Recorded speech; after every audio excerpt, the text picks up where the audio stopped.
So moving on then, who wrote this and when was it written? Between the people and the government today lies a double standard of morality. Anything remotely scientific has become by government definition a matter of military security first, hence of secrecy, something which does not breed security but fear. If we see anything unusual even in the skies, we the people must either freeze our lips like a Russian peasant at the sight of a commissar, or give our names, addresses and business connections and testimony to be screened and filtered by anonymous intelligence officers. Feared and respected by many people, these anonymous creatures can deny what we say, ridicule what we say, and sometimes, in an increasing number of countries, jail us for what we say, especially if our timing does not match to the second their intended official pronouncements on the subject.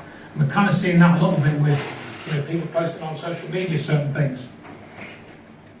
Not about UFOs, but other topics. So it's the theme of that rather than kind of, what it was about at the time, which is, it was about stuff about flying saucers. And that was written in 1950 by Frank Scully, and it's Behind the Flying Saucers. So you can see, again, there's common themes to what we were experiencing now in many ways.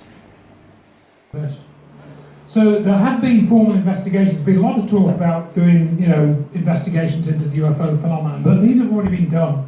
The first one was done by these are all primarily by the US, but there's a couple that are not.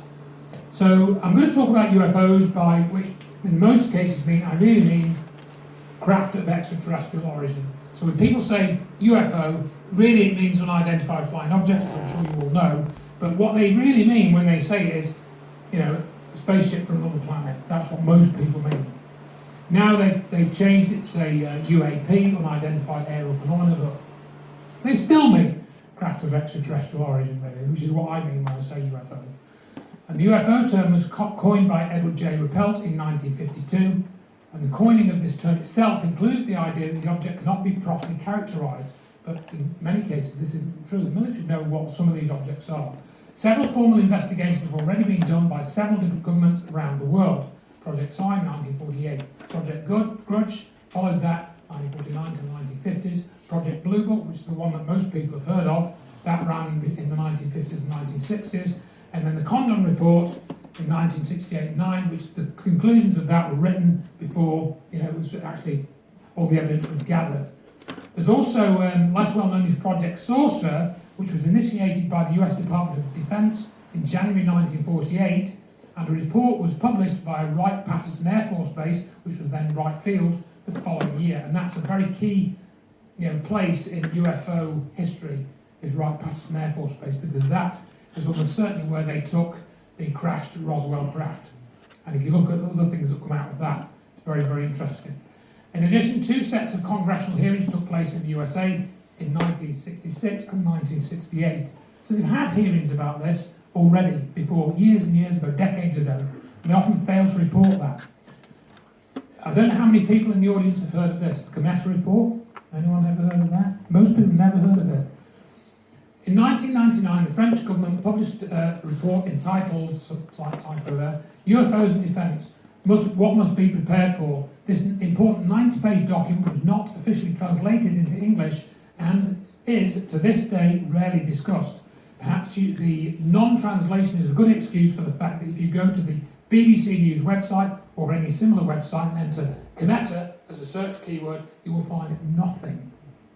A summary of the report by Gildas Bourdais, he published a magazine, I forget the name of it. The study was carried out over several years by an independent group of former auditors at the Institute of Advanced Studies for National Defence, or IHEDN, and by qualified experts from various fields before its public release.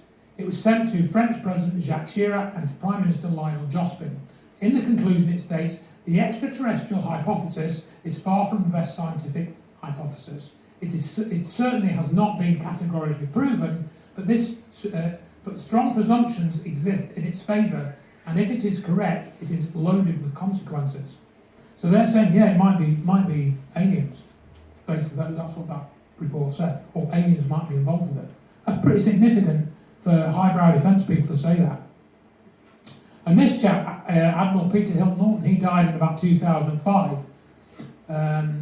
He said this should be the subject of rigorous scientific investigation and not the subject of rubbishing by tabloid newspapers. Now, things have changed a bit in the last sort of 8, 9, 10 years, and they're moving away from the ridicule now, and more saying, oh, well, it could be a threat, it could be a risk to aircraft. That's certainly been the narrative in the sort of past 4 to 5 years. But I don't think Peter Hill Norton realised, how this all worked. I mean, he did speak out a lot, and he risked a lot by speaking out at the time. He was retired when he did. He did meet a lot of these witnesses from the Rendlesham case, which I'll try and mention a bit about later on. So we're now going to try and look at some UFO cases and evidence. But I want first to go way back to Wilbert Smith and UFO disclosure. Now, I've got some audio clips here, and they're not very clear. I tried to clean them up, but it's not that successful. I should have really done a transcript, but you at least can hear his voice. Possibly one of the most interesting aspects of the study of flying saucers, beyond the realization that they are real and extraterrestrial, is their philosophy. What manner of creatures build and fly them? What do they look like? How do they think? Are their ideas and ideals similar to ours? Could we understand them? All these and many other questions plague the serious investigator. So Smith, he became the superintendent of radio regulations in Canada. He held 37 patents when he died. He died of cancer of the lower bowel, as you see, in 1962. Now, why his name is so significant but rarely mentioned is because of this document, the top secret memo. Now, it was written by Wilbert Smith in November 1950, and you see it says Department of Transport. He sent it it was an internal memo at the time, and a copy of it was discovered by this chap, researcher Nick Velasquez. It was discovered, a copy in the University of Ottawa archives. It was declassified by the Canadian government in 1979. And it was discovered before the MJ-12 documents, as far as I know. So what did it say? Well, Smith wrote, I made discreet inquiries through the Canadian Embassy staff in Washington who were able to obtain for me the following information. The matter is the most highly classified subject in the United States government, rating higher even than the H-bomb. Flying saucers exist. Their modus operandi is unknown, but concentrated effort is being made by a small group headed by Dr. Vannevar Bush. The entire matter is considered by the United States authorities to be of tremendous significance. I was further informed that the United States authorities are investigating along quite a number of lines which might possibly be related to the sources, such as mental phenomena. Mental phenomena. And I gather they are not doing too well, since they indicated that if Canada is doing anything at all in geomagnetics, they would welcome a discussion with suitably accredited Canadians. You have to understand that Smith didn't believe in UFOs and flying saucers. He started his investigation in the late 40s as an extreme skeptic. And he was very methodical in the way that he did things. He had a master's degree in physics, and he helped set up the Canada's network of receiving stations for the spy network in the Second World War. He was a top guy, knew his stuff. Now this classification thing comes up in another document called the Special Operations Manual. I don't know when this was released, but in Ryan Wood's book, Magic Eyes Only, about UFO crashes, he's got 74 UFO crashes documented in that book with various degrees of evidence. It reproduces this on page 5 of the electronic document, labelled page 2 at the bottom. It says, 3. Security classification. All information related to MJ-12 has been classified Magic Eyes Only and carries a security level 2 points above that of top secret. The reason for this has to do with the consequences that may arise not only from the impact upon the public should the existence of such matters become general knowledge, but also the danger of having such an advanced technology that has been recovered by the Air Force fall into the hands of unfriendly foreign powers, which we'll get back to later. No information is released to the public press, and the official government position is that no special group such as MJ-12 exists. So this is what Wilbert Smith was told by Robert Sarbacher, that it was classified 2 points above top secret. That's in a completely separate document. And we'll get on to Robert Sarbacher now, because I mentioned that name, but he's on the next slide, I think. So the information about the classification of the UFO subject, i.e. 2 points higher than the H-bomb, it was given to Smith by Robert Sarbacher. Now again, I've got an audio clip here. The other one was okay. I think it's just the next couple that are unclear. Hello? Dr. Sarbacher? Yes? Hi, Sam Freeman up in Fredericton, New Brunswick, Canada. Okay, let's see. Let's see, early 50s. Now, the notes that I sent you from Wilbert Smith, do you remember talking? Yeah, basically. The Canadian? Yeah, basically. Okay, his notes were 1950, and I mean, the exact date, September 15th were his notes, 1950. He asked you a question that you didn't answer at that time, which was rather offensive, and you've just given me the answer since. He quotes you as saying, yes, it is classified 2 points higher even than the H-bomb. In fact, the most highly classified subject in the U.S. government at the present time. And that's his idea. Why? Well, it seems silly to me. Well, his next comment, that was supposedly what you said, and then his next comment was, may I ask the reason for the classification? And you said, you may ask, but I can't tell you. Do you think that? Because I didn't know. Oh, okay, not because of this crash. There's no mention of a crash per se in this note. Do you think it could have happened after that? I don't know. The man didn't say well. There was some talk somewhere. So that was Sarbacher confirming that he gave the information to Smith. So Sarbacher was a government scientist, and he was sort of on the level of Robert Oppenheimer. And in fact, he probably knew Oppenheimer.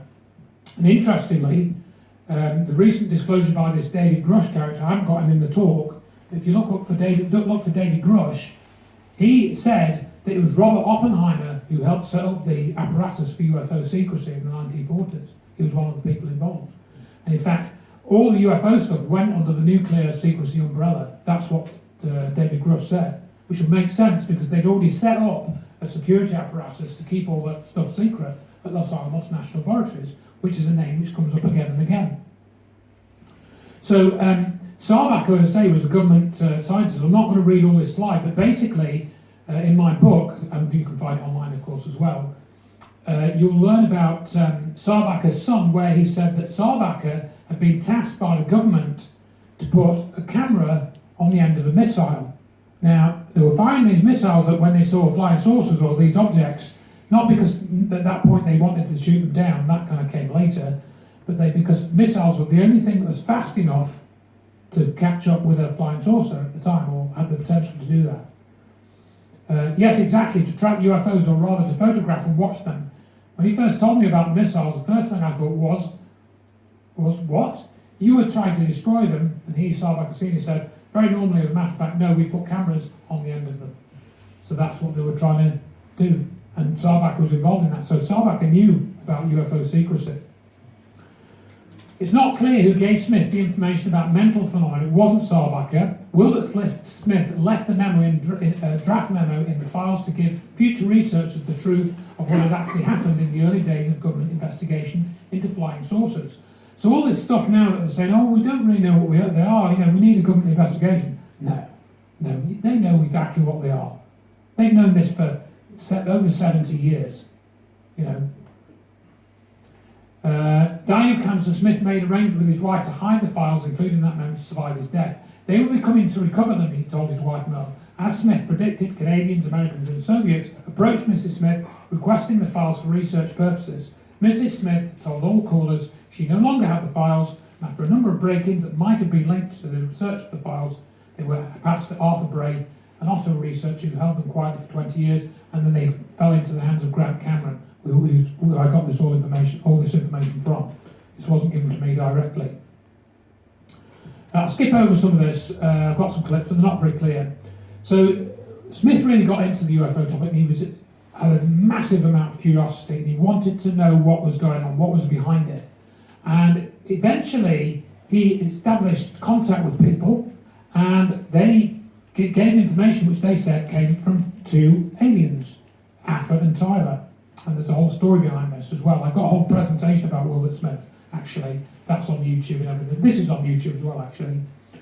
And so Smith wanted to try and build some hardware. He was told that how to build certain things, and he built this thing called a binding meter, which is meant to measure these binding forces, how materials are held together. And he said that the boys topside, that he called the aliens topside, they knew about binding forces and how materials were held together.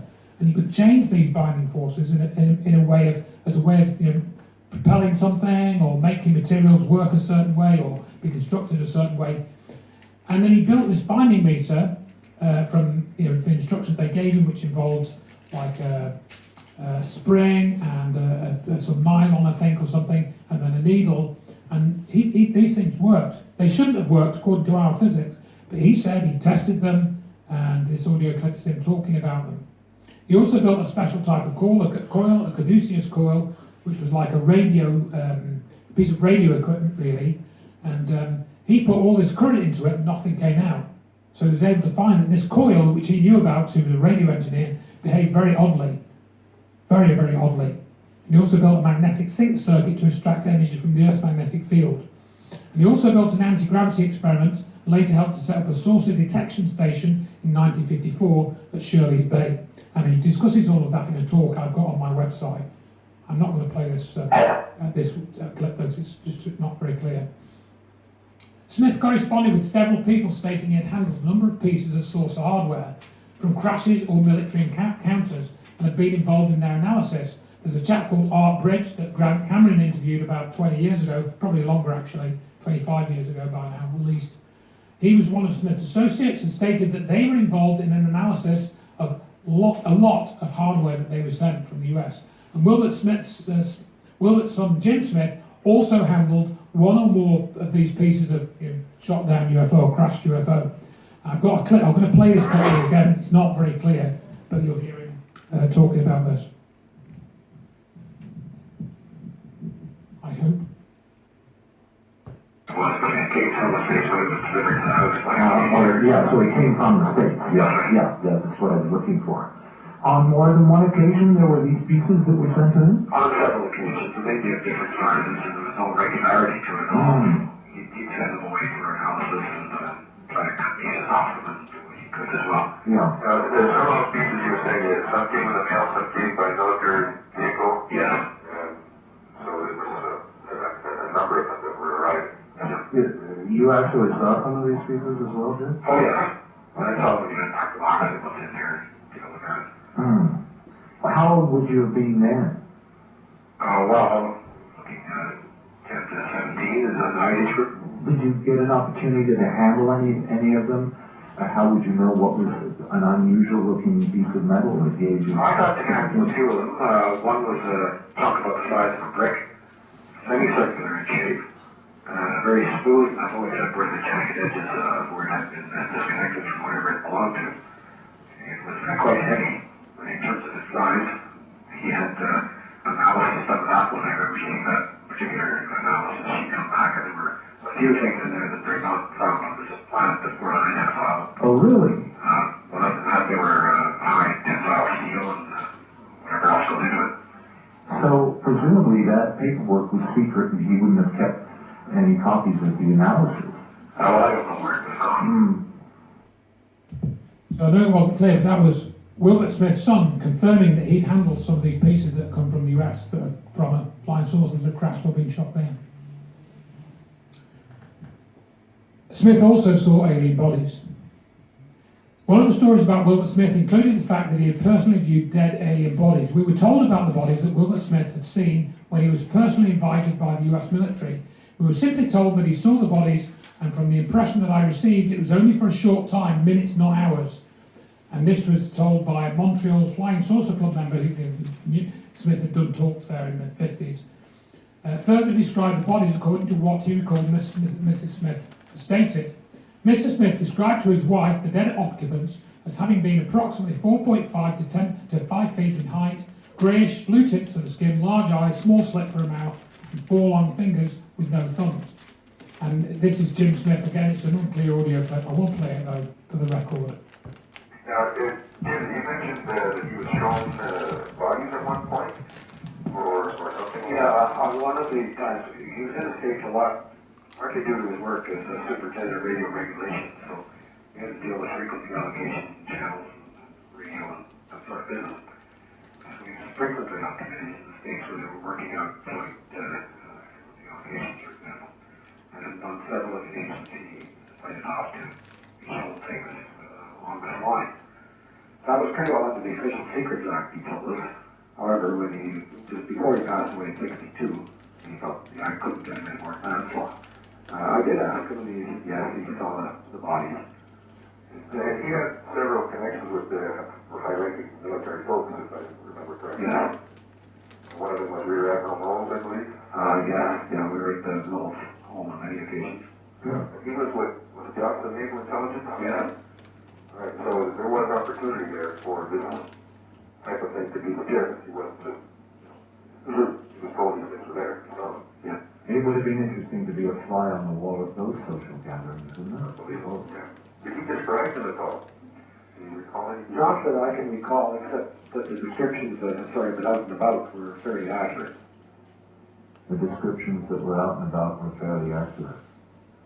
Do we have descriptions of graves at that time? I think there were descriptions of smallish types. I don't know about necessarily the colors, but. Oh, I don't remember a lot of those details. I just really to satisfy my curiosity that he had seen them and that they were real.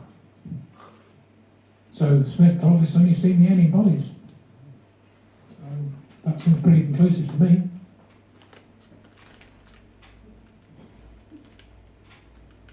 Smith eventually concluded that there was no point in investigating because he said Smith felt there was little point in trying to establish the reality of the phenomena or ploughing and reploughing the same field because he knew that they were real. He knew that there were these aliens coming here in craft. He knew that by the time of his death. So why would he, once he knew that, why would he bother doing a further investigation? He wanted to find out the meaning of the phenomena, and he talks about that as well in some of his work. Okay, so moving on then from Wilbert Smith, and again there's a whole presentation about that, and I don't think a book has been written about Smith. Grant Cameron and I talked about doing that a good few years ago, but we never did. So here's a clip for you. I hope, if it works. In 1965, Gordon Cooper was the last American astronaut to go up into space alone.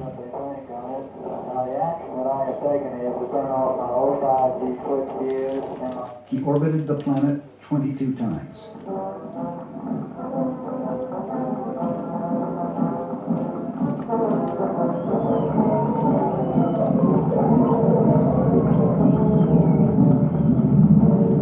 I think it's always ready to know me. I know that I've always spoken honestly and straightforward to you. I intend to do so today. 10 years earlier, while stationed at Edwards Air Force Base, Cooper witnessed an event that has yet to be explained nearly 50 years later.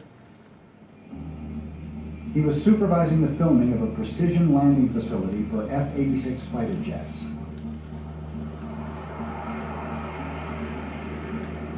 Suddenly, a saucer-like craft flew directly over the cameraman. 3 landing gear apparatus opened, and the object landed on the dry lake bed. They're just typical saucer shape, double lenticular shape, metallic. And they went out, picked up their cameras and moved on out toward him, found him. And he lifted off, put the gear back in the well, and climbed out at a very high rate of speed and disappeared. Cooper had the film footage of the strange craft developed. By the time it returned from processing, he had gone up through the ranks to report the incident. Finally, with the colonel telling me to, when the film arrived at my desk, to put it in the carrier pouch. There would be a courier there at my office by that time already, and they'd arranged for him to fly in our base airplane back to Washington with these found. Did you watch the film? We didn't have a chance to run it. I had a chance to hold it up to the window and look at it. It was certainly good found. After the developed film was sent by plane to Washington, it was never seen or heard of again. Did you ever keep in touch with anybody about it or discuss it? How would I keep in touch with anybody about it?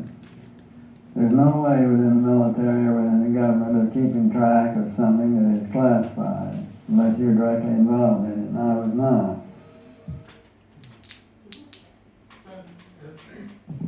So it's filmed a landing at Edwards Air Force Base. Tic Tacs, anybody? No. No thanks. Now, I'm going to play another video now about Travis Walton's case. Now, I met Travis Walton in 2016 because he did a talk at Gary Heseltine's conference in Holmfirth. And he says about his case, if I had to do it over again, I wouldn't get out of the truck. A movie was made about his case, Fire in the Sky, but they completely changed the abduction sequence because Travis Walton was abducted and taken up into a flying saucer. Now, I've read his book, and I think if you read his book, you'll see that the first, 120 pages are about the case, and the next 200 pages are all about the debunking attempts. People that tried to debunk his case, and what the real story behind that was. But they had, in Fire in the Sky movie from 1993, they had Travis being, dragged by the feet through this horrible alien spaceship. They were sticking things in his eye and sticking things in his face and stuff. Never happened. That's not what he described in his book or his experience. So you're going to hear his experience here. I hope. This clip plays. Just after sunset on the evening of November 5th, 1975, a 7-man crew was piling into a 4-wheel drive vehicle after finishing a day of woodcutting near the tiny northern Arizona community of Snowflake. One of the 7 men was Travis Walton, whose curiosity that night plunged him into a living nightmare he would never forget. Just before leaving the work area, the men in the Jeep watched a glowing object emerge from behind the trees. Travis opened a door to get a better view and continued watching, stunned with his companions. The thing was about 90 feet away, about 20 feet in diameter, about 8 feet high. It was glowing a golden color, kind of like molten metal. Couldn't hear anything at first. It must have been because when I got closer I could hear it, but it was a high-pitched intermittent sound and a low rumbling sound. It sounded like machinery or a heavy mechanical sound. Very difficult to describe. Travis got out of the vehicle and moved toward the object, despite cries from his friends for him to return. Walton assumed by the time he could get any closer, the object would be gone. Just as I got up close, it started to move with a sort of a rocking motion, kind of like a spinning top, like when it's slowing down to fall over, except it wasn't spinning at the same side, it stayed toward me. And when it started to move, it got real loud, and that really scared me. I jumped down behind the log, and I looked up at this thing, and I decided then I was in a lot of danger and I was going to get the heck out of there. And I raised up to go. That's the last thing I remember. I raised up and I started to turn, and I was just about in a high crouch when I felt a numbing shock hit me, but kind of like in the head, and I went out. I was knocked unconscious. His 6 co-workers, however, saw what Travis had not. A slender beam of intense light which shot from the craft and lifted Walton off his feet, knocking him to the ground. The rest of the crew sped away in panic, looking back to see the craft take off. But when they returned to see if Travis was all right, he was nowhere to be found. When Travis finally came to, he was weak, groggy, and in pain. Above him was a light. He assumed he was in a hospital bed, but as his blurred vision became clearer, he discovered he was wrong. I felt something pressing on my chest. My shirt and my jacket pushed up, and there was this thing laying across it. It was about 4 or 5 inches thick. The thing extended down over my rib cage and down to my belt. And when I looked up and I saw this thing, it was gray. And I looked past the edge of it and I saw something white. My eyes weren't focusing real good. At first I thought it was a doctor, white mask and cap. But when I got to where I could see, I saw this thing, and I just came unglued. I looked around me, and there was 3 of them. I just panicked and became hysterical. As his eyes became accustomed to the surroundings, Travis saw his captors in more detail. They were about 4 feet 10. had very large heads, no hair on their heads, no eyebrows, no whiskers or anything like that.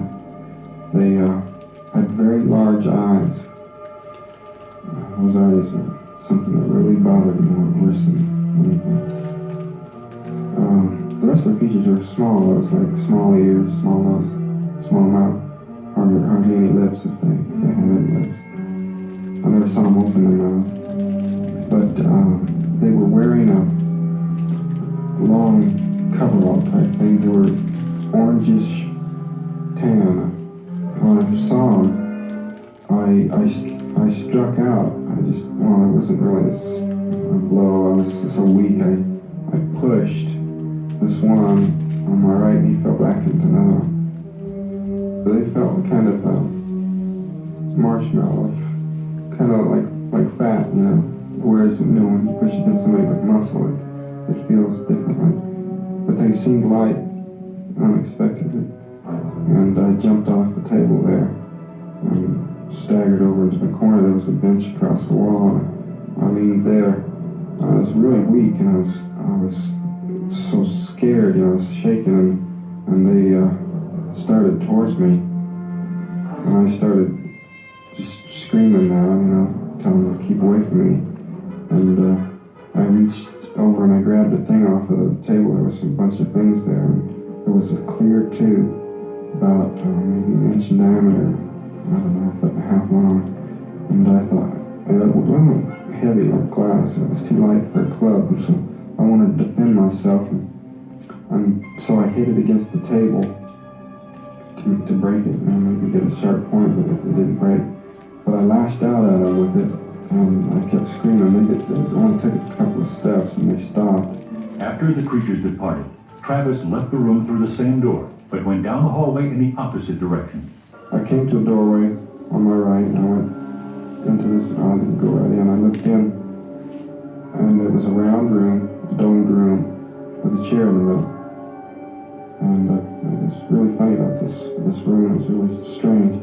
It looked like, I could see the walls and everything, the same as everything else in that place. It was all just this matte gray metal look.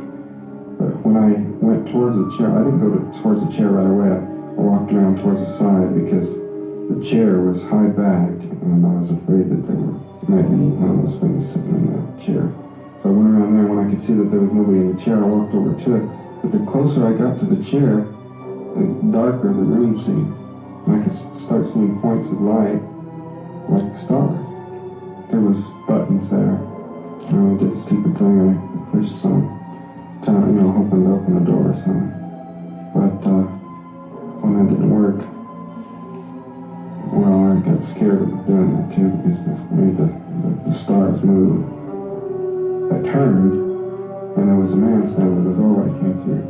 And this guy, he appeared human to me, which was a big relief. And I ran up there and started asking all kinds of questions, and just smiled, kind of tolerant.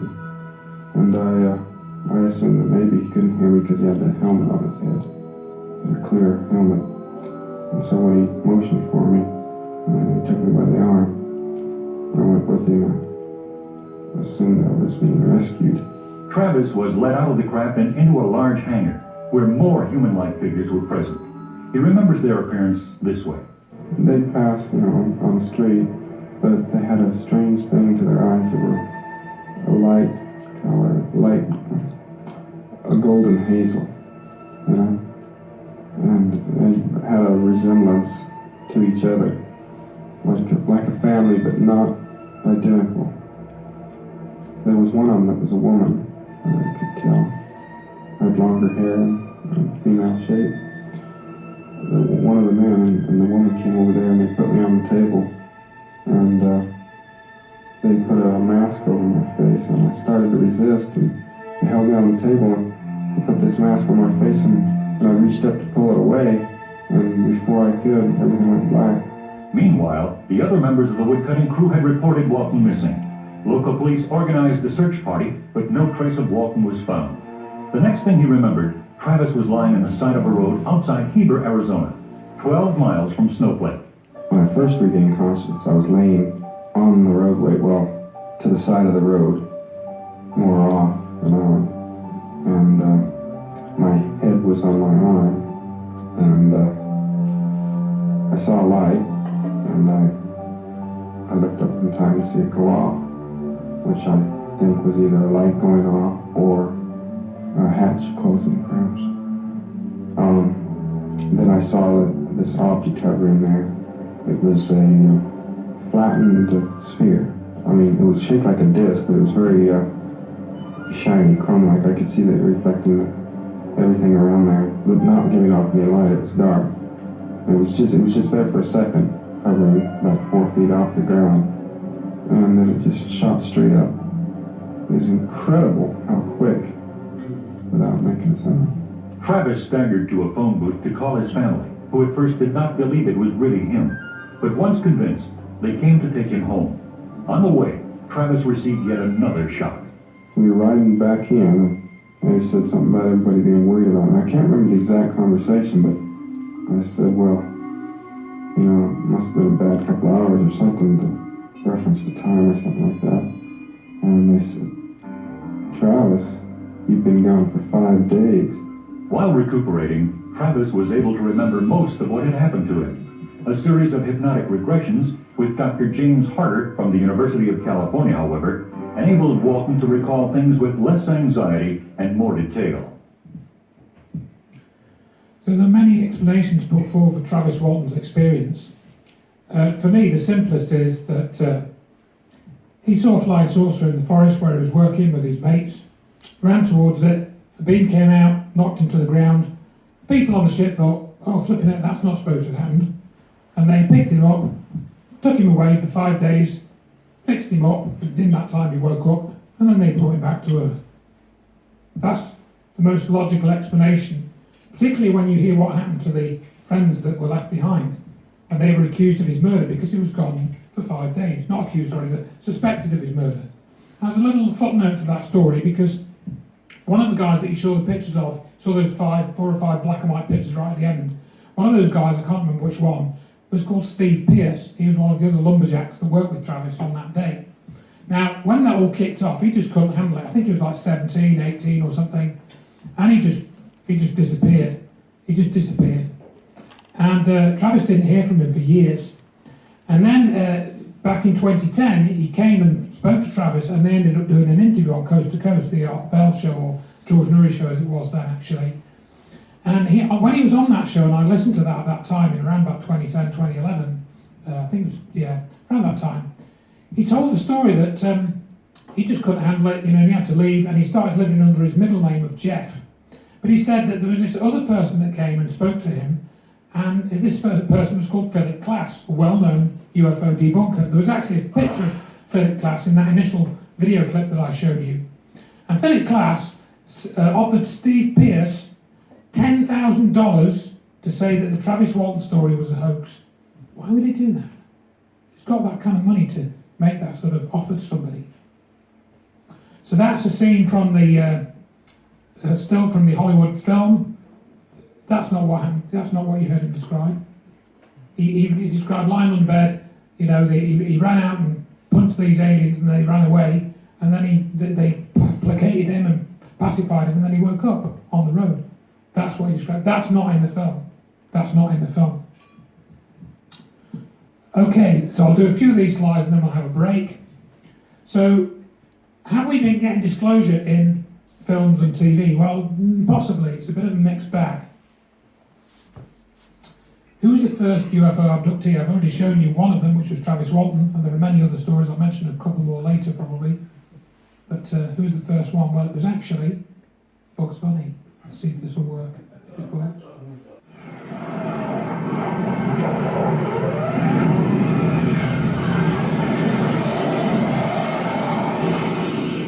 Oh, that wasn't a bit nice. You have made me very angry. What infantile minds? How Buck Rogers can you get?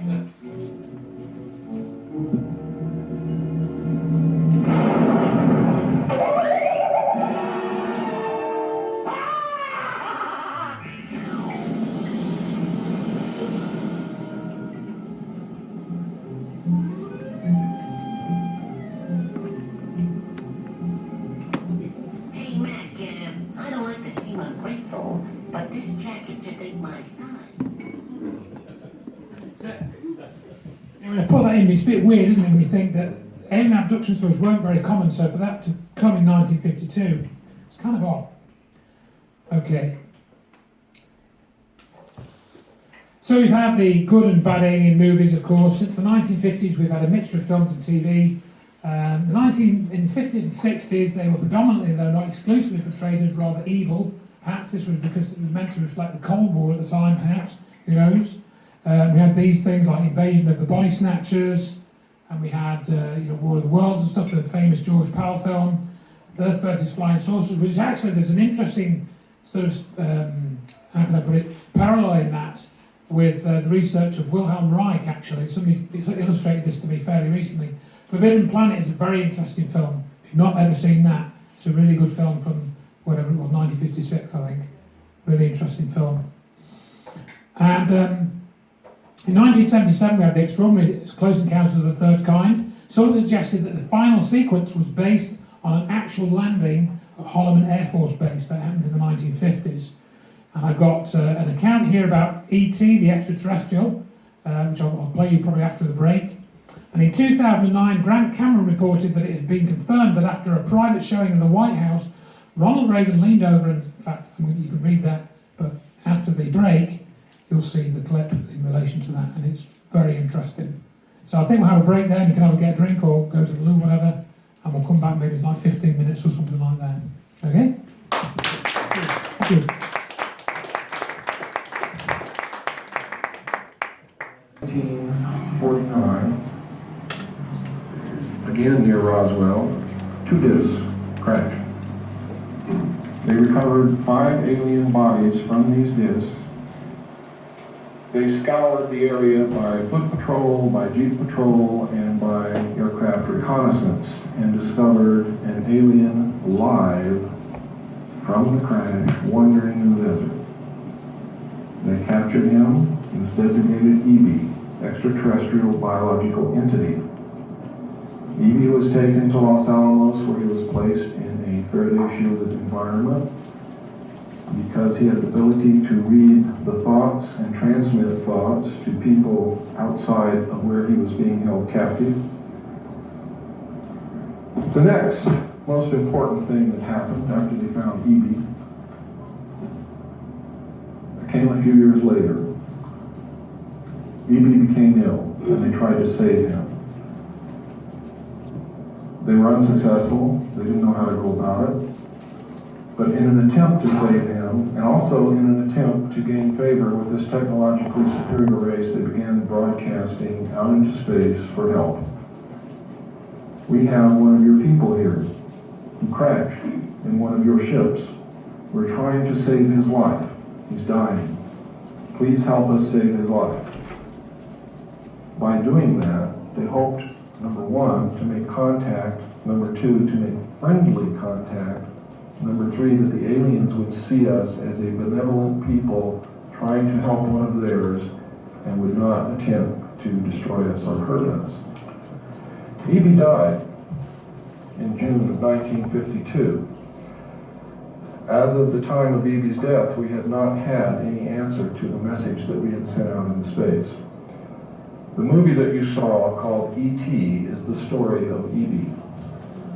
They have changed some things around to make it more palatable to you. The beginning of the story, he's running around the desert. He's lost. The government is chasing him.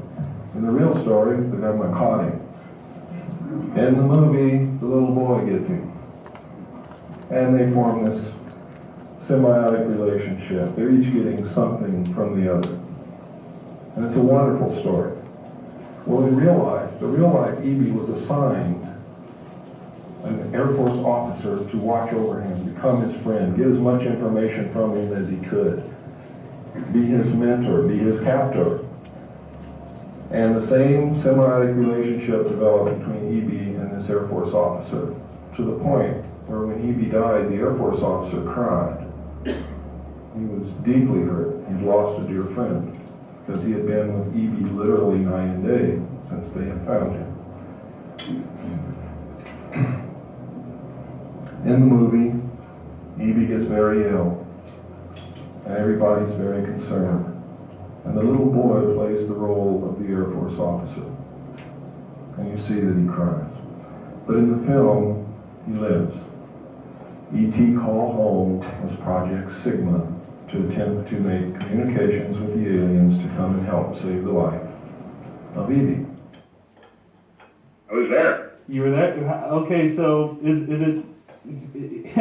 The story that I heard was that when Reagan saw it, he started talking about how close to reality it was, and he was quickly ushered out of the room. Is that true? No, he wasn't ushered out of the room. He was the President of the United States. Nobody could usher Ronald Reagan out of the room. It was in the White House screening room. Yeah. And Reagan got up to thank me for bringing the film to show him, to show the President, the First Lady, and all of their guests, which included Senator Day O'Connor in her first week as a justice of the Supreme Court, and included some astronauts. I think Neil Armstrong was there. I'm not 100% certain. But it was an amazing evening, and he just stood up and he looked around the room almost like he was doing a head count, and he said, "I want to thank you for bringing E.T. to the White House. We really enjoyed your movie." And then he looked around the room and he said, "And there are a number of people in this room who know that everything on that screen is absolutely true." And he said it without smiling. But he said that, and everybody laughed, by the way. The whole room laughed because he presented it like a joke, but he wasn't smiling as he said it. So, Bill Cooper in 1989 said that the story of E.T. was essentially true. Reagan said it to Steven Spielberg. You have Spielberg actually recounting that story 22 years later. Make of that what you will. But I think my conclusion is a flying saucer crashed with aliens in it, and the US government took them into its custody. That's what I think happened. So what do they know from all of that? What do people in the government black programs know? I think they know a hell of a lot that they haven't really told us. Now, Bill Cooper was a Navy officer, and he got interested in the UFOs subject. If you read his book, Behold a Pale Horse, he recounts when he was on a ship, and he saw some type of flying saucer, or it might not have been sort of ship, but an object going under the sea when he was on ship in the middle of the ocean, flying out into the air and coming back in and going and landing about 5-6 times in a row. That's how he got interested. You can read his book, Behold a Pale Horse. Okay. There's been another raft of cliched movies such as Independence Day. I'll show you a clip from that later.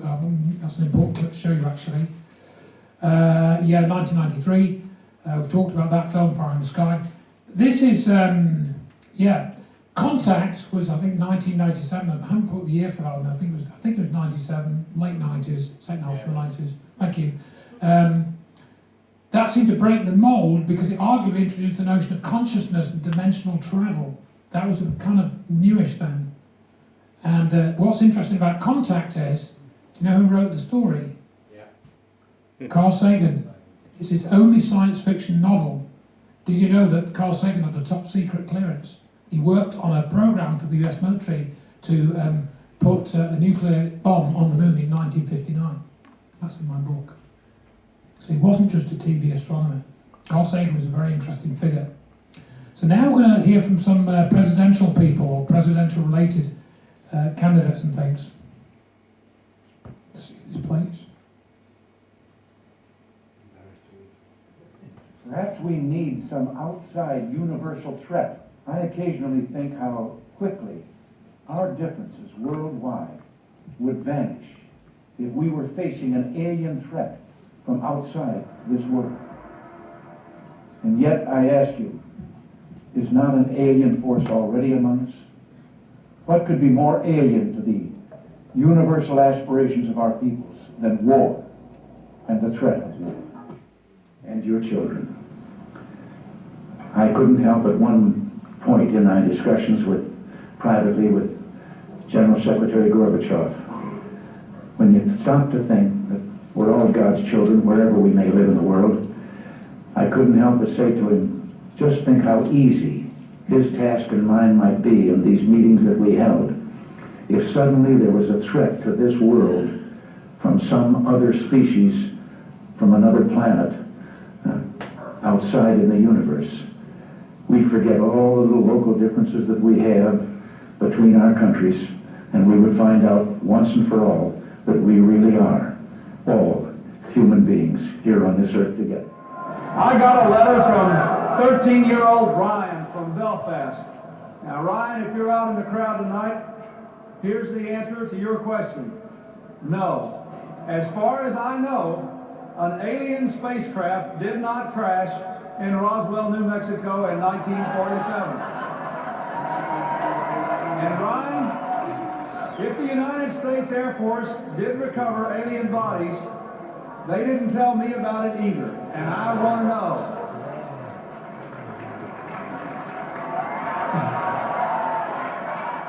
The godmother of your daughter, Shirley MacLaine, writes in her new book that you sighted a UFO over her home in Washington State. Did you see a UFO? I did, and the rest of the account, it was an unidentified flying object, okay? It's like, it's unidentified. I saw something. You know, also at this debate earlier this week, there was a bit of a humorous moment when Congressman Dennis Kucinich said that he had seen a UFO. But that's something that you're intimately familiar with yourself. Well, a UFO is an unidentified flying object, and when I was back as a peanut farmer, and the head of a Lions Club in the southwest Georgia, I and about 25 others saw something in the air that changed colors and was round and came and left. We couldn't figure out what it was. It was unidentified as far as we were concerned, but I think it's impossible, in my opinion, some people disagree, to have space people from other planets or other stars to come into this state. I don't think that's possible. Well, it's certainly proof, though, Mr. President, that you can see a UFO and go on to become president of the United States. So maybe it's not over for Congressman Kucinich yet. So there's a lot of footnote to that story in that it's said that there was Carter was partly read into the UFO file, the UFO program, and somebody went in after he'd had a meeting with somebody and found Carter in tears, because he'd been told certain truths, apparently. Now, I don't know whether that story is true, but it's been persisted for a long time. Also, what was it, trying to think of there? Oh yeah, the thing with Clinton, where he read out that letter from Ryan, according to research by Grant Cameron, Ryan didn't exist. There was no, he just brought that up randomly at that speech in Belfast. Another clip here now, I hope. Manny Pacquiao's on the way. President Bill Clinton is here with us, so if I was president, and I won't be, let's be honest, the first thing I would do after putting my hand on that Bible and taking that oath to serve the country is, I wouldn't even probably finish the oath. I would run to the White House. I demand to see all the classified files on the UFOs. Because I want to know. I want to know what has been going on. Did you do that? Sort of. Sort of. Yeah, we had, I think it was at the beginning of my second term, we had the anniversary of Roswell. You waited that long? I did. Wow.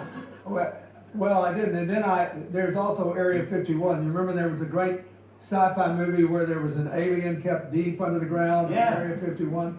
So first I had people go look at the records on Area 51 to make sure there was no alien down there. And people thought that because everybody who works there has to stop about an hour away and put on special clothing and then drive in and out. And that's because a lot of our stealth technology is made there. We know that now, but there are no aliens there. So then when the Roswell thing came up, I knew we'd get, zillions of letters. So I had all the Roswell papers reviewed, everything. If you saw that there were aliens there, would you tell us? Yeah. You would? Well, I think, look, what do we know? We know now we live in an ever-expanding universe. We know that there are billions of stars and planets literally out there, and the universe is getting bigger. We know from our fancy telescopes that just in the last 2 years, more than 20 planets have been identified outside our solar system that seem to be far enough away from their suns and dense enough that they might be able to support some form of life. So it makes it increasingly less likely that we're alone. Oh, you're trying to give me a hint that there are aliens. No, I'm trying to tell you I don't know. But if we were visited someday, I wouldn't be surprised. I just hope that it's not like Independence Day. Yeah, right. That it's a conflict. Well, now we have friendly Maybe the only way to unite this incredibly divided world of ours. They're out there. We better think of how all the differences among people on Earth would seem small if we felt threatened by a space invader. That's the whole theory of independence. You're right. Everybody gets together and makes nice, and You and Bill O'Reilly would be hiding in a bunker together. Every mean thing he ever said about me, I don't care. Look at that. This is something I feel like, if I was the president, and it's unlikely that that is ever going to happen. You never know. If I was the president, It was unlikely that I was going to be president. the moment I was inaugurated, my hand would just, it'd still be hot from touching the Bible, and I would immediately race to wherever they have the files about Area 51 and UFOs, and I go through everything to find out what happened. Did you do that? That's why you will not be president. That's the first thing that you would do. The aliens won't let it happen. You reveal all their secrets. They exercise strict control over us. Now, there are a lot of people that are going to examine your facial expressions here, every twitch, everything, and say, and of course, so did you look? Did you see? Did you explore? I can't reveal anything. Oh, really? Because President Clinton said he did go right in, and he did check, and there was nothing. Well, that's what we're instructed to say. All right. That's right. When we had your husband, President Clinton, on this show, he said, I asked him about UFOs in Area 51, and if he looked at it, because if I was president, that's the first thing I do. I go right into those files and see what was going on. Right. And he said that he did do that. Yes. And that he didn't find anything. Well, I'm gonna do it again. Yeah, why not? Right? And there's a new name. It's unexplained aerial phenomenon. Unexplained aerial phenomenon, Yep, really? Yep, UAP. That's the latest nomenclature. I like the old one. I like UFO. I don't know why. Well, I think we can use them interchangeably, but I would like us to go into those files and hopefully make as much of that public as possible. If there's nothing there, let's tell people there's nothing there. What if there is something there? Well, if there is something there, unless it's a threat to national security, I think we ought to share it with the public. Well, what if everybody's all hopped up on medical marijuana and everybody gets paranoid? I would love it. That's why I want more research. If you share it with me, I'll decide what is the best course of action. I really have my ear to the ground. Well, I'm more than happy to do that. If you don't know about the Clintons, look up Tainted Blood and what they did with getting blood from people in prison. And the Clinton Foundation. Yeah. Before you leave Bring me office, up to would you date. let us know if there's aliens? Because this is the only thing I really want to know. Well, I want to video's know not what's working. going on. Would you ever open up Roswell and let us know what's really going on there? So many people ask me that question. I know, it sounds almost ridiculous, but it's actually the real question. It sounds like a cute question, but it's actually, there are millions and millions of people that want to go there, that want to see it. I won't talk to you about what I know about it, but it's very interesting. But Roswell's a very interesting place with a lot of people that would like to know what's going on. So you're saying you may declassify, you'll take it? Well, I'll have to think about that one, right? All right. Hey, NBC News viewers, thanks for checking out our YouTube channel. Subscribe by clicking on that button down here and click on any of the videos over here to watch the latest interviews, show highlights, and digital exclusives. Thanks for watching. Sorry, I thought I had another clip there, so I'm slightly mistaken on my part there. So also about Obama, he was the only presidential candidate to go on a tour of Europe. And there is strong evidence, as investigated by Sheriff Arpaio, that he wasn't born in the US. I think he was born in Africa somewhere. So he wasn't even a legitimate US president. Also strange things about Michelle Obama and her book, for example, Becoming Michelle Obama. You might want to look into that. And more recently, while we're on the subject of puppet world leaders, the investigation by Xavier Poussard into Brigitte Macron, the First Lady of France. And Candace Owens has presented all of that evidence that Brigitte Macron, who is like 24 years older than Emmanuel Macron, was born a biological male. And so, what's that about? I've not heard that one, but yeah. So I'll play a little clip from this if the audio will work. So this is just a clip from Paul, which I thought was quite interesting. I don't know if the audio's coming up. Let you go just as soon as we can. You've been deceived by an agent of Satan himself. It's a bit rude. You know, we're trying to help him get home. He's from another world. There's only one world, our world, the world that our God the Father created. Hey, if it makes you feel any better, my existence only disproves traditional notions of the Abrahamic Judeo-Christian God, as well as all one-world theology. That's all I meant. Amazing grace, how sweet the sound that These saved people. Ruth, just listen to me for 1 second, please. If you could just calm down. I can't drive like this. Fuck this.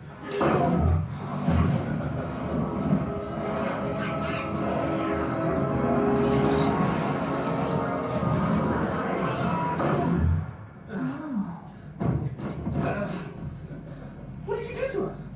I just transferred my collective knowledge and experience via tactile psychokinetic bridge. Oh, wow. Did you do me? It really takes that out of me. Oh, come on, please.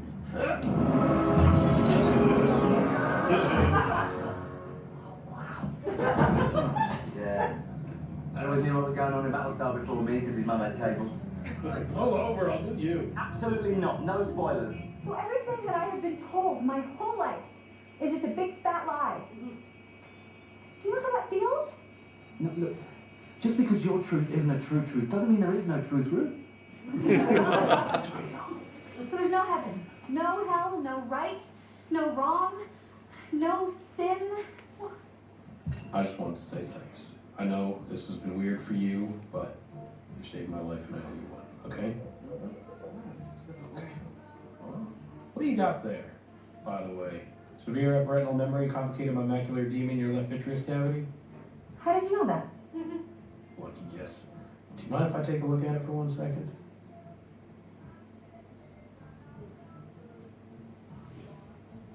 What does it say in the Old Testament? An eye for an eye? Wait, I don't It's okay. You can trust me. I don't know. Just have a little faith, okay?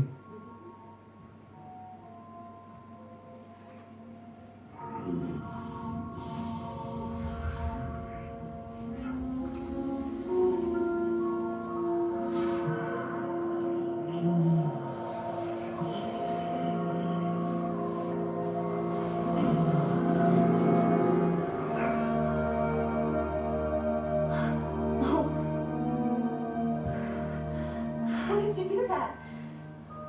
Evolution, baby.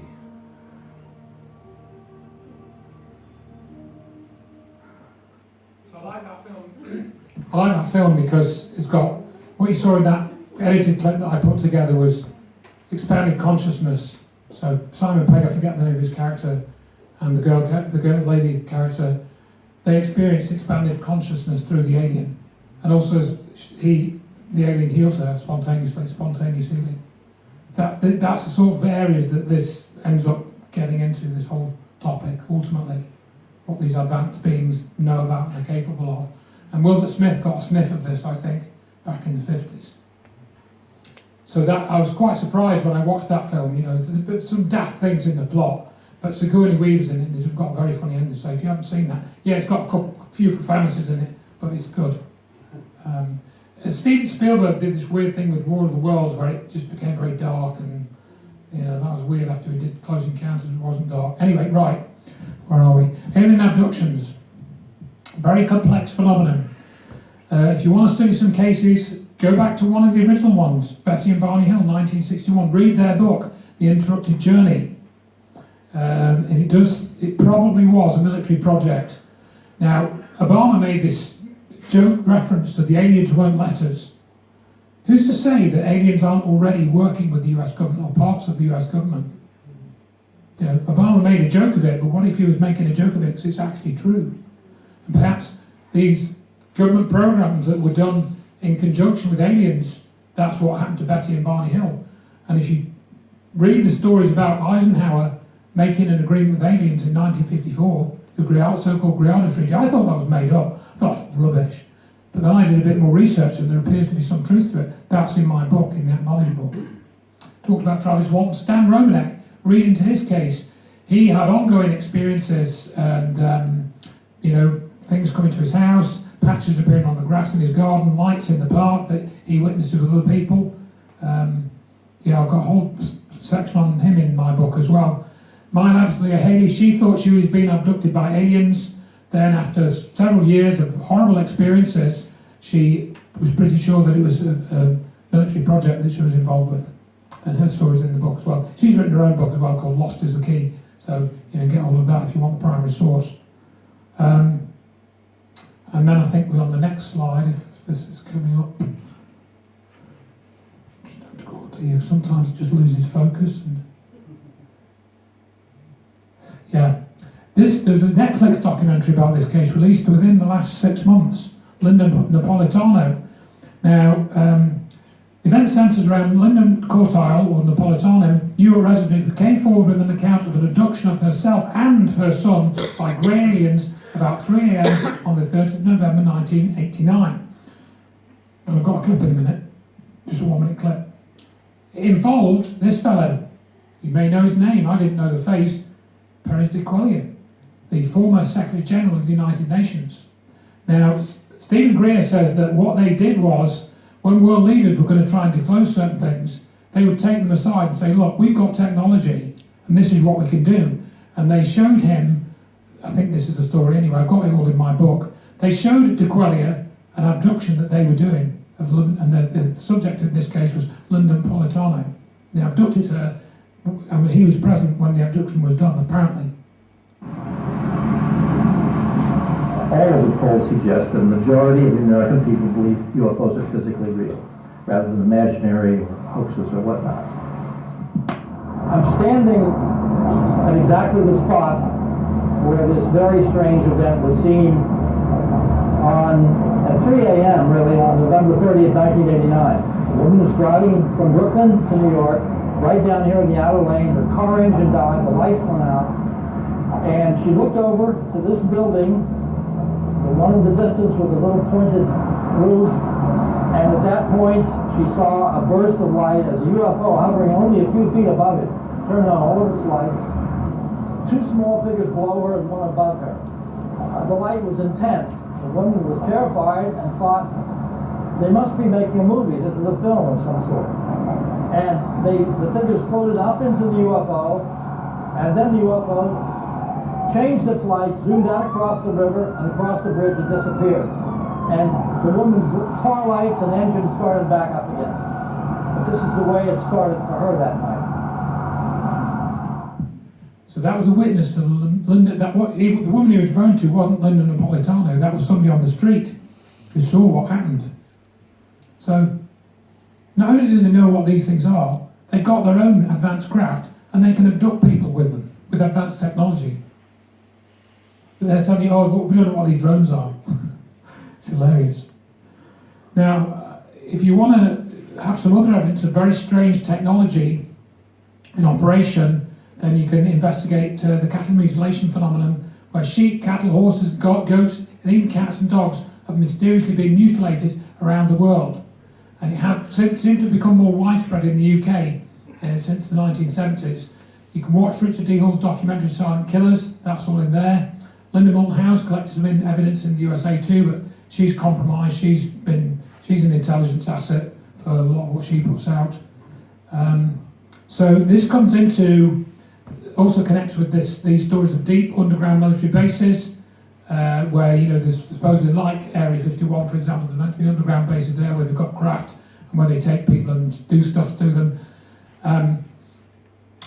There are rumoured to be bases at Rudloe Manor, which is near Bath. That's one that's rumoured to exist in the UK. Todmorden is another one possibly there, under the hills there. I know a person that thinks there's one there, and he's a very well-respected person.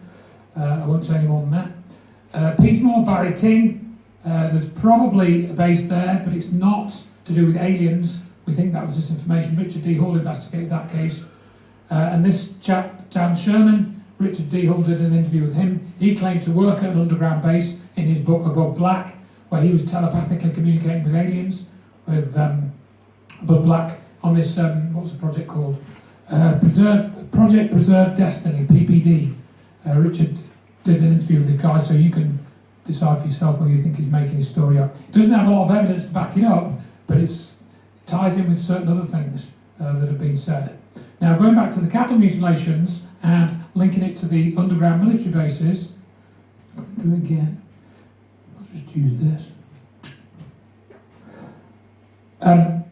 If you read this book, Dulce Base, by Greg Valdez, it will answer a lot of your questions about the Dulce Base, which is a very well-known story about an alien base in New Mexico, if I get the state right.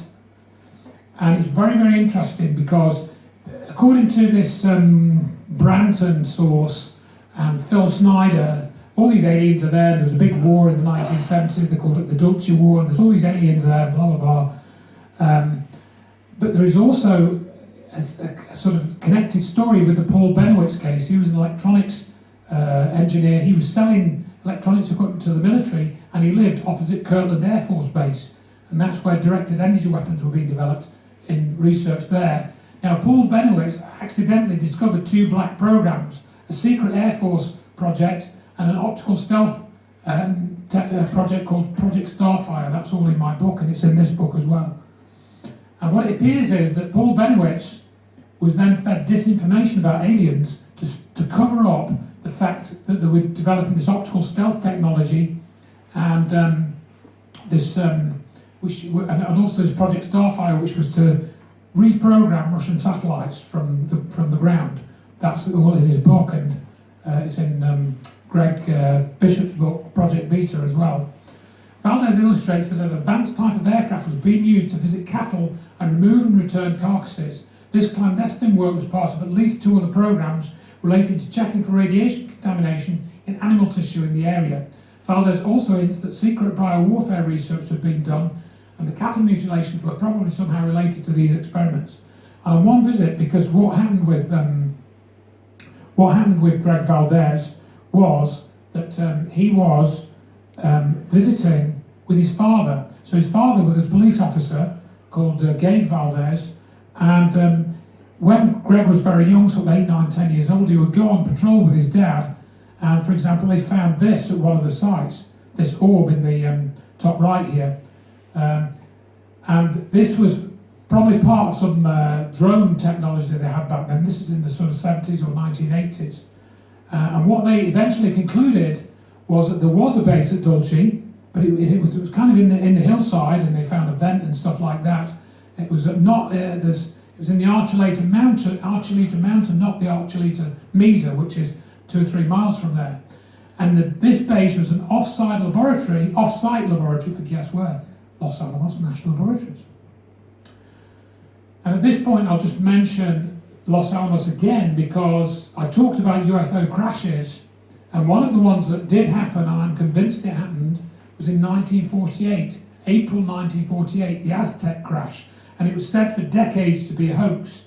But there's a chap called Scott Ramsey, I think I've got, I don't know if I've got, yeah, I might have a slide of it, so I might be getting ahead of myself. But Scott Ramsey wrote this book, and he showed in that book, which he researched over 30 years, that an object crashed in Aztec, New Mexico in 1948. He identified the witnesses. People went inside the craft. There were 16 bodies inside.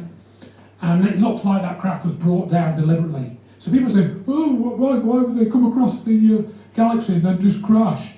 You know, no, they don't come across the galaxy and then crash. They come across the galaxy and then they're targeted by high-powered radar systems and brought down, in some cases. And that's what happened in 1948 with this Aztec crash. And going back to Los Alamos, Scott Ramsey found this installation about, I don't know, I think it was like 50 miles from Los Alamos, sort of just disused. It was some weird building.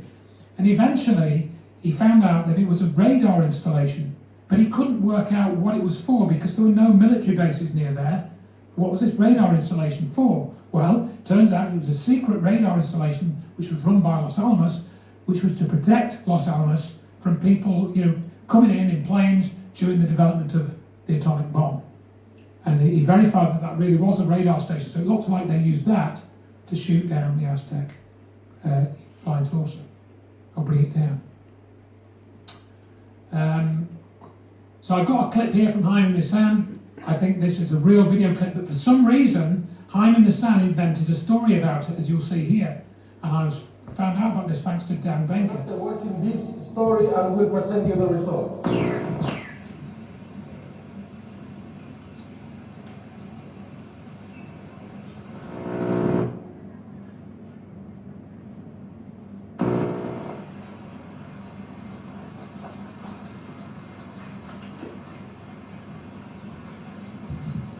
So they interviewed the guy, I haven't got the interview here, but Jaime Maussan interviewed the guy who filmed this. So we know his name, we know where he filmed it at the back of his He house. recorded the object almost for 3 minutes, very close.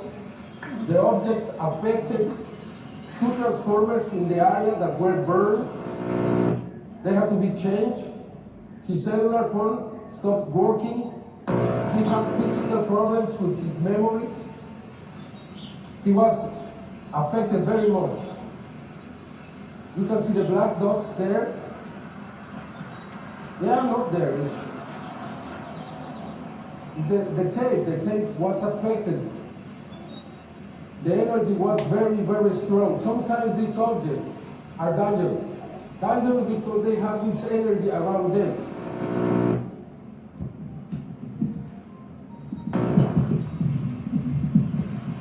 And Mauricio Ruiz managed to fix the camera twice because the camera wanted to shut down. He was very concerned and tried to fix down and continue filming. I believe this is one of the best videos that have ever been taken here in the US. I can tell you, I can put my hand on fire for this video. This video is absolutely real, and the object produced magnetism. And this, I have the analysis with the help of the University of Mexico to prove it.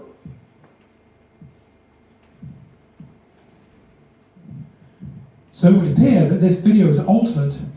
Now, not in a way you might expect, because the original video didn't have the magnetic effects that Maussan was claiming, which is really strange. So it looks like they tried to kind of say that this video had been faked, therefore the guy was untrustworthy. But the guy that gave the video didn't include the tape that had this strange sort of effects. They were introduced later. So, although the video is real, I'm convinced that's a real object that you're seeing there. They altered it to try and discredit it. That's what Maussan did, and he didn't have a very good reputation. And I didn't realise this at first when I first showed this. So this video wasn't showing the evidence of the magnetic effect, but it was showing evidence of a flying saucer of some kind, or whatever you want to call it.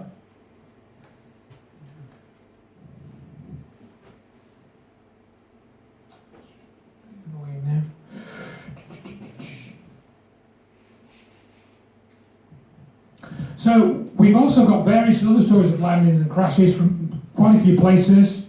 You can look up the Shag Harbour incident from 1967. That's a really interesting one. Roswell, of course, we've mentioned that in brief. I haven't talked about that much because there's so many books on it. Kecksburg in 1965, there's a good documentary about that, which unfortunately was made by the Sci-Fi Channel, but it's a very good documentary. I've got that on the USB stick. I think it's probably knocking around online. And Aurora, Texas, which is one of the earliest ones, 1897. There's some good evidence that a craft crashed there in 1897. That was investigated by Jim Mars, I think. You can look that one up as well. Being was rescued from the wreckage and stuff, and they looked after this being, I think. Let's just see. It's just being a bit annoying, this thing, for some reason. Right. Yeah, Rendlesham's a very complicated case. Richard D. Hall's done a lot of work on this as well. Some of the witnesses are telling the truth, some are lying, some have had their memories altered, it would appear. But it involved multiple military witnesses. An object landed in the forest just outside the base. It seems to be one of the most significant cases, certainly in the UK. This is on the News of the World, very famous headline there. And in 2011, there were new revelations regarding a binary coded message that Jim Penniston received. That was all very weird. I don't know if that was just somehow injected into the community somehow. It was very, very strange. But something landed in Rendlesham Forest, and in fact, two different landing sites. I'm not sure whether it was an ET craft, probably not that. It was more likely to be some sort of advanced drone technology, and what they were doing was landing it near a nuclear base to see what happened at the base, to see how good the security was, see what happened in the public, and they therefore struggled now to keep all aspects of this technology covered up. Larry Warren, who was involved in this case and is promoted by Gary Heseltine, is not telling the truth. Larry Warren is unfortunately not telling the truth about his story. Let's see. I'm going to move on, I think, a little bit now. We've got film from the space shuttle which appears to show flying saucers, or well, one appears to show flying saucers. Some is some sort of plasma phenomena which seems to be intelligently controlled. I'll try and play a bit of this if I can, but I'm probably going to skip. So this is from STS-75, I think, and you can see here this thing changing direction and shooting into space. See a close-up here, moving along. Is that a satellite? Is it a shooting star? No, that's intelligently controlled. And not long after this was picked up by Martin Stubbs, I think in New Zealand. You can watch the documentary called the NASA Evidence, I think it's called. They started encrypting the footage so that regular people couldn't watch it who had the right equipment. This you can get a better click. This you can get a clearer view of this as well. This is from the space shuttle. I think this is STS-80. I haven't got a very good copy of this here. I've got a better one elsewhere. What's this disc coming up? These are all thunderstorms that you see going off, and they seem to be attracted to thunderstorms. So these are plasma ships of some kind, or plasma phenomena of some kind. But they seem to be intelligently controlled. So NASA's got footage of this, and they've had it for 30 odd years at least. Much more footage than this. Let's see. I'll skip over this one. I want to go on a few more and so forth. Yeah, Phoenix Lights, that's a big one. There's whole documentaries about that by Dr. Lynn Katai and stuff. Loads of ones from that. Loads of people saw them, and tens of thousands of people saw them. So you can check that out. Let's just see, it's going up weird again. Now, people say these pictures are too good to be true. So the skeptic says, well, there aren't any clear pictures of UFOs, so what are you talking about? Any clear pictures of flying saucers, or whatever you want to call them. And then you say, well, what about these? What about these Maslin Beach pictures from Adelaide, Australia, 1993? Oh, those are fakes. Obvious. They're so clear, they must be faked. So the story of this was told to me by Robert Hulse and David Caton. So these particular pictures were taken, as it says, I forget that, I've got the date in my book and everything. And this object, according to Eric Thomason, who was an ex-war veteran, as a fighter pilot in the Second World War, he was walking along, he was wanting to take a picture of the sunrise for a photographic competition for his local newspaper, walking along the cliff just at Maslin Beach, south of near Adelaide, and he's walking along the cliff top there with his dog, and this object comes out of the water. And he has his camera with him, and he manages to get off, takes 5 pictures. And as the object is flying over it, water drips on him from the object. And you can see, if you look at the image, I don't know if I've got it on the next slide, that's a close-up, so you can see the definition there. As far as I'm concerned, that's a real image. But also, if you look at these other ones, this other object came down from the sky and docked with it. And there was this, you can't really see it on the slide here, but if you zoom into the full pictures, there's like some type of thread or something. It's not a thread, but we don't know what it is, which links these two objects. Those are real pictures, as far as I'm concerned. That is a real object, an anti-gravity craft, coming out of the sea, which ties into what Bill Cooper said as well. Yeah, I'm going to skip over some of this really. That was the first picture released by the Lunar Reconnaissance Orbiter in 2009. That's meant to be Apollo 11 landing site. The later pictures were a lot better from the same probe. But the Apollo program was a hoax. That's a picture from Apollo 16. That's meant to be Charlie Duke's family in a plastic bag on the moon. That surface temperature is up to 140 degrees centigrade. You get a plastic bag at 140 degrees centigrade and it will curl up, it will crinkle up, as will the picture inside it. That was shot in a studio. Not to do with the shadows, there's loads more evidence than that. That was shot in a studio.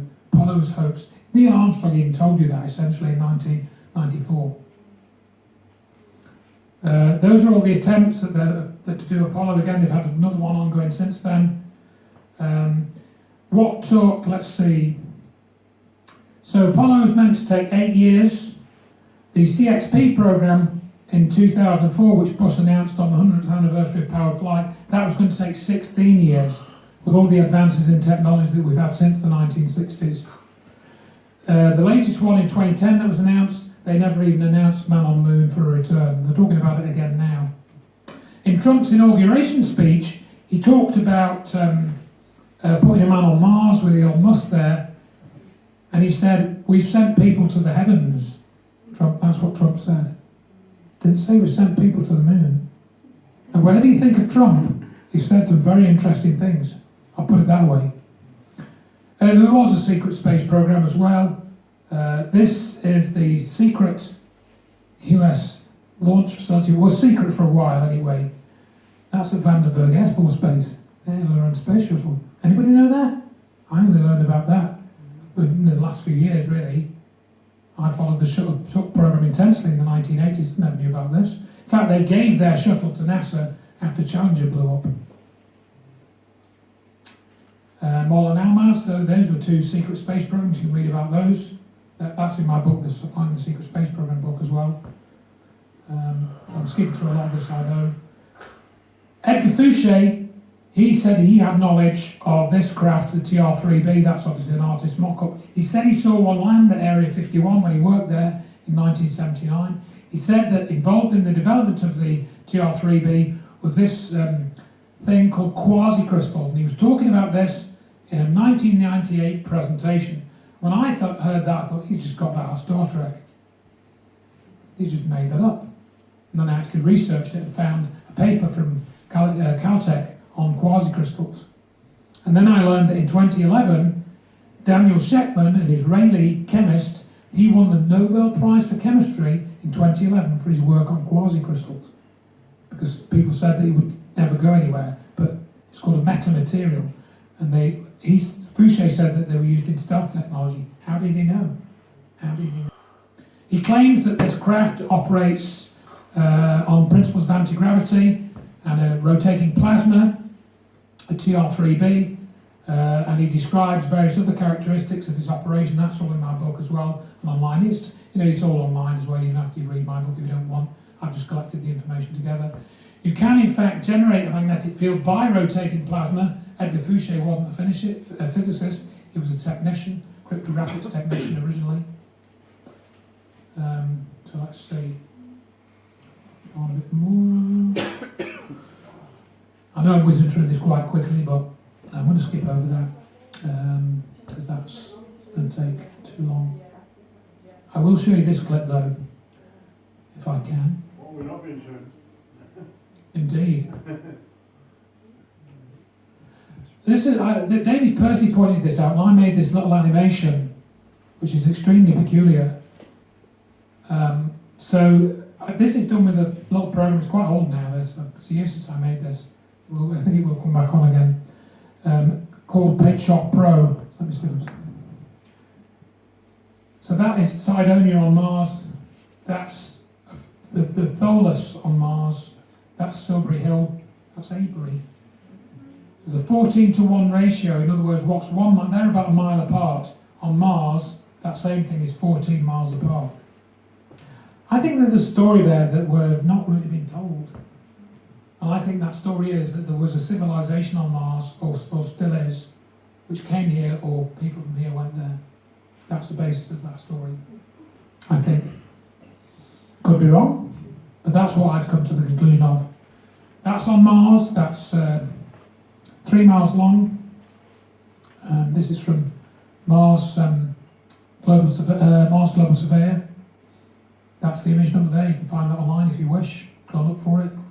And I've got another one, I think, on the next slide that I've made into a presentation of sorts, or a little video, I should say.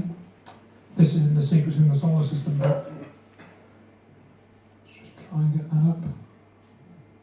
Okay, let's try this. A couple of minutes.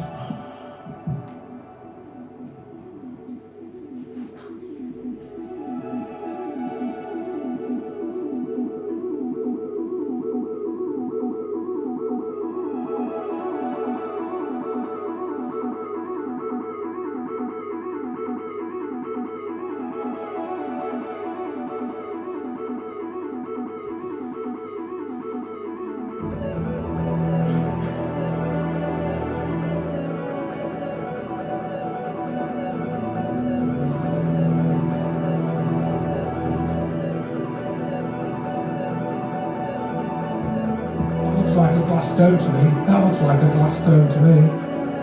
I could be wrong, I'm not a space images expert, but that's what it looks like to me.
There's a whole story behind that image. That's in my book as well, and you know, how I asked questions about it and didn't get any answers.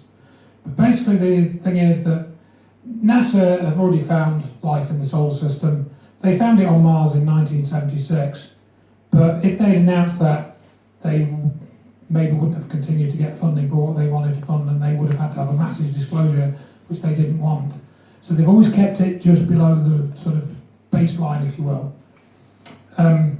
So we're running short of time, and I'm probably going to skip quite a way ahead now and jump around a bit, so apologies for that. But what I want to, that's a high res picture of the dome as well. There's a whole story behind that, lots of stories. That's what they changed. But I want to just go to the view ahead now, if I can do this.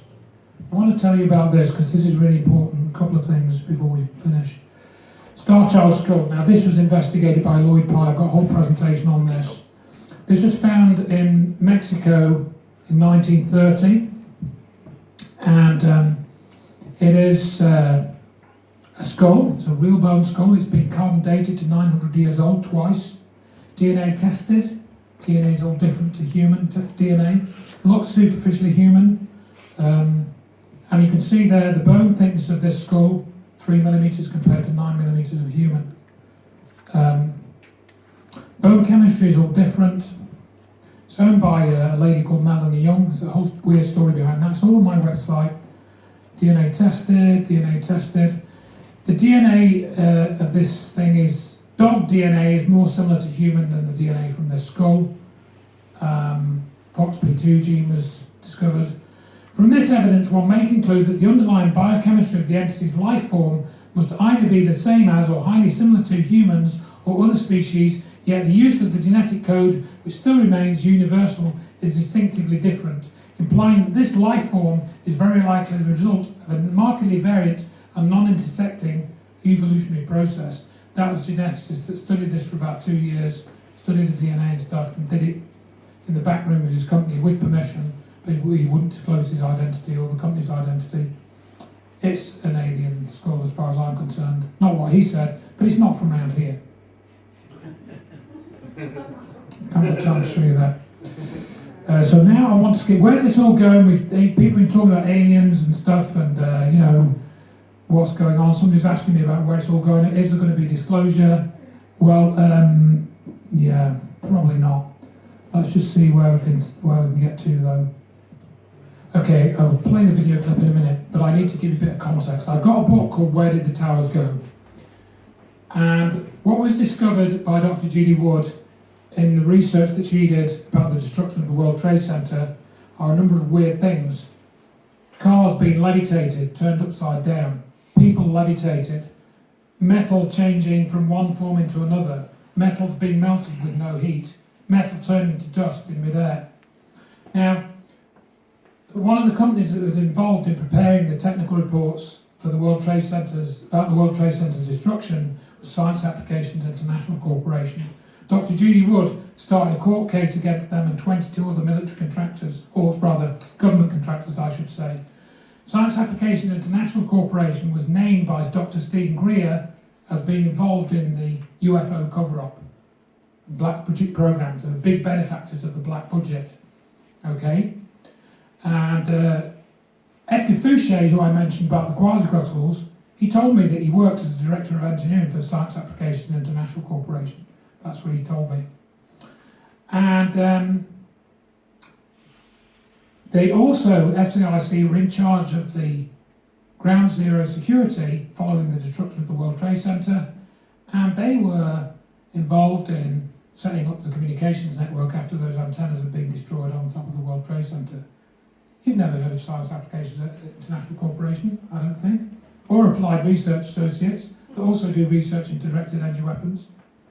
The World Trade Center was destroyed using the directed energy weapon, and if Mark was on the stage here tonight, Mark Conlon, he would be telling you about the planes that people thought they saw weren't real planes, they were image projection technology. 3D volumetric holograms, right? Now it sounds all crazy to those that haven't heard it before, but if you look at Mark's research, Dr. Judy Wood's research, take your time, take a year, take 2 years. Heck, take what I've taken, which is like, took me about 8 or 9 years to get to this point. Longer now, because I've known this for a long time. And you'll end up with what I think they're going to try next, or what they've been moving towards now. They know all about this technology. They know a lot about aliens, you know. They know a lot more. And the UFO disclosure movement isn't putting the pictures together. This is, somebody, you know, I put this together, somebody talked about this, and I made this video clip, it's only like a minute long, or something. Let's hope it plays now after all the build-up, eh? Good morning, my name is Carol Rosen. In 1974, after being a 6th grade school teacher, I was introduced to the late Dr. Werner von Braun, in the U.S. the father of rocketry. In my first meeting with him, during that first 3.5 hours, he said to me, Carol, you will stop the weaponization of space. And I said, you know, teachers don't stop until June. He said, no, you have to understand, this is February. And we have to prevent the weaponization of space because there is a lie being told to everyone that the weaponization of space is now first being based upon the evil empire, the Russians. There are many enemies, he said, against whom we're going to build this space-based weapon system. The first of whom was the Russians, which was existing at that time. Then there would be terrorism. Then there would be terrorists. Then there would be terrorists. Then there would be third world countries. Now we call them rogue nations or nations of concern. Then there would be asteroids. And then he would repeat to me over and over. And the last card, the last card, the last card would be the extraterrestrial threat. Well, at the time I kind of laughed when he said asteroids, and when he said extraterrestrials, I knew I wasn't going to deal with that subject. And now we hear in the news just today, this week, that they've slid in another enemy. Only this time we're going to protect our satellites. In other words, we have to have some reason to spend these trillions, to waste these dollars on a space-based weapon system, and they're all lies.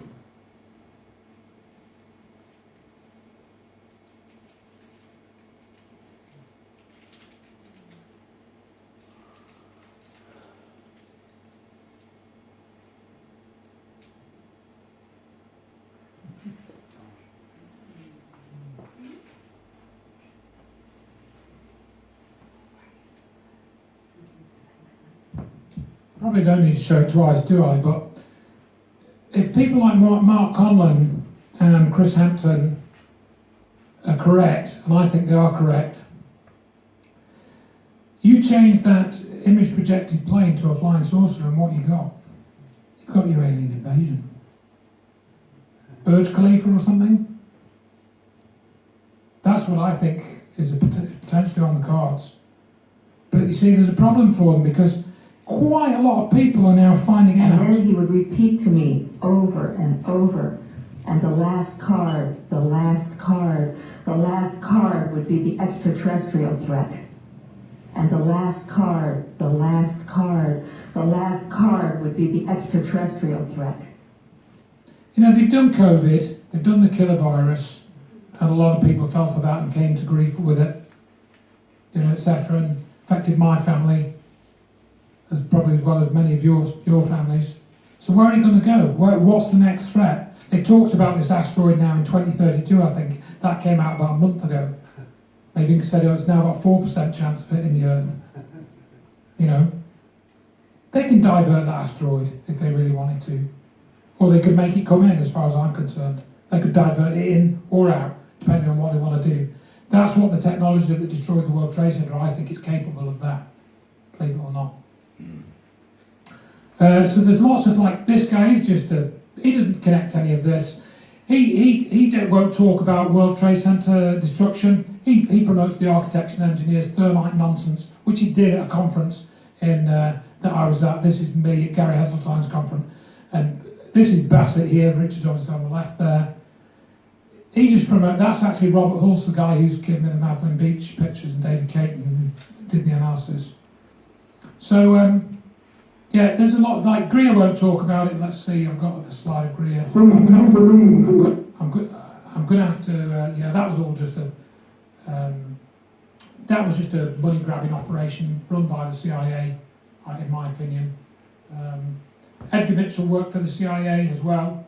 He was Apollo 14 astronaut. He threatened Brewster Palmer over the M machine. It's all interlinked, you see, and people are not connecting it. Colin Andrews thinks Edgar Mitchell was great.